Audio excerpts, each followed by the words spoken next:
Alright, so this is one of the Wi-Fi battles I had not too long ago. I saved the video just for the hell of it. So he sends out Typhlosion, I have a Metagross.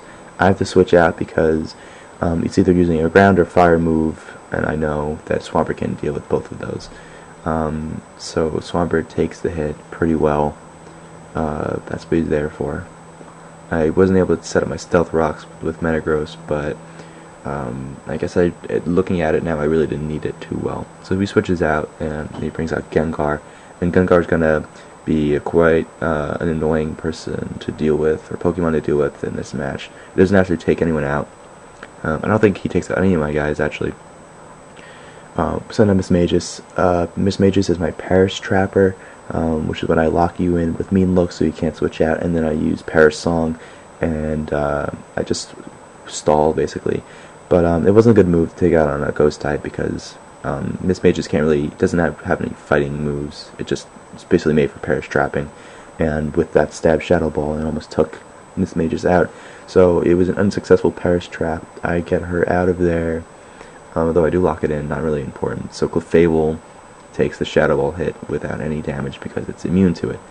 But it does put it to sleep, which is surprising. So I think every Hypnosis it uses, it lands. Maybe it has Zoom Lens, because I know it's a pretty inaccurate move. So a lot of Gengar actually have Focus Blast for these situations, but this one didn't have Focus Blast. That would have taken out Clefable at least with 2 hits. So I'm surprised, and well, fortunate I guess too. So while I wait to heal up with Wish, I set up plate screens to raise special defense. And Clefable doesn't have any attacks really either. Clefable is basically my Cleric with Wish. It sets up light screens, things like that. So it switches out. It brings in Steelix.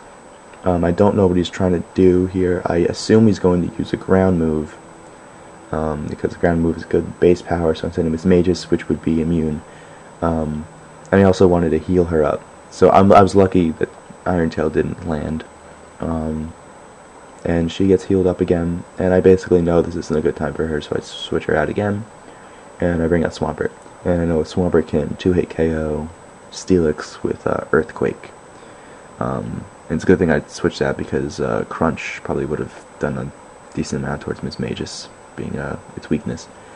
So here's Earthquake number 1, and it takes out a very large amount of his HP. And I was wondering why he didn't switch out, but as I found out, he doesn't really have anything to answer to Swampert.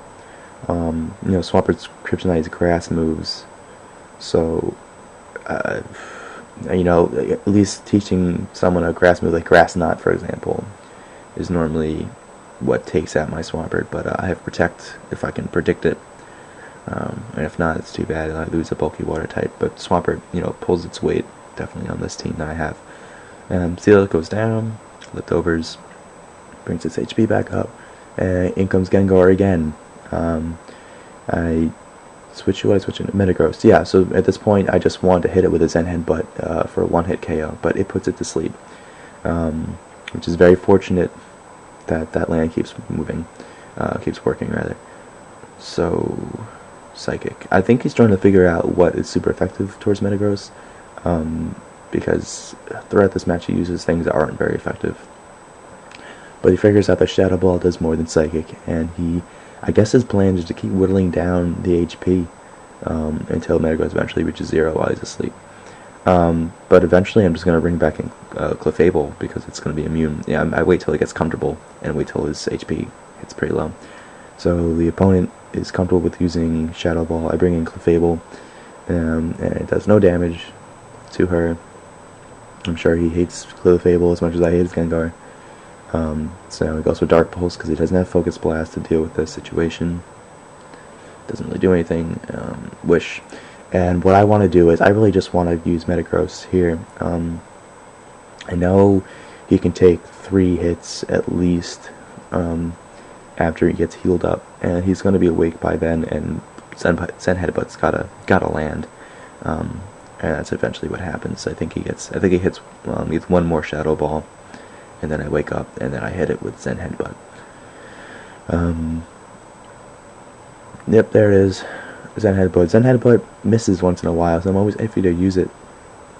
Although I think it's like 85% accurate. So I was, I guess I'm just used to moves always landing because that one always makes me, worry a little bit. So he has a decent amount of HP, and he sends a Lapras, and that's a bulky water type, and I'm just like, F it, I'm just going to explode, and you assume Metagross served its purpose, taking out Gengar, and this will take out Lapras. I have a bulky grass type, which I don't even use in this match, but, and it can take ice hits, but I don't want to keep switching in and out like that, so I opted, just blowing up. Nidoking has Bolt Beam, so whatever he brings out, I know it's going to lead to neutral damage. Luckily, it's a Dragonite, and I hit it with Ice Beam, and that one hit KOs that. Dragonites can be really a pain, but that's why Nidoking. It's a late game sweeper. So basically, I bring him out when I'm not sure what's going to come out next. But Nidoking's defenses are kind of lackluster, so I bring him back because Ice Beam is going to be good for his Mechmortar. And I guess at this point I just use Swampert. Lots of Earthquakes and Waterfalls, because he also has Typhlosion, which I forgot about. Having two of the same type, especially Fire type, which have common weaknesses, probably isn't a good idea. It could have made the match a little more interesting. He switches back and forth between the two fire types. It's basically inevitable at this point. I haven't lost anyone, and I have my bulky water type who can handle these guys without any problem at all. So that's basically the end of the match. I can stop narrating here, honestly. It was a fun match. I'm glad I won. I definitely have my share of losses, but this is one of the moments where it highlights a decent amount of my team pretty well. So I guess that's the end of that. I'll just end the battle now. Alright, thanks for watching, and maybe I'll upload more if I have more interesting matches. Alright, bye.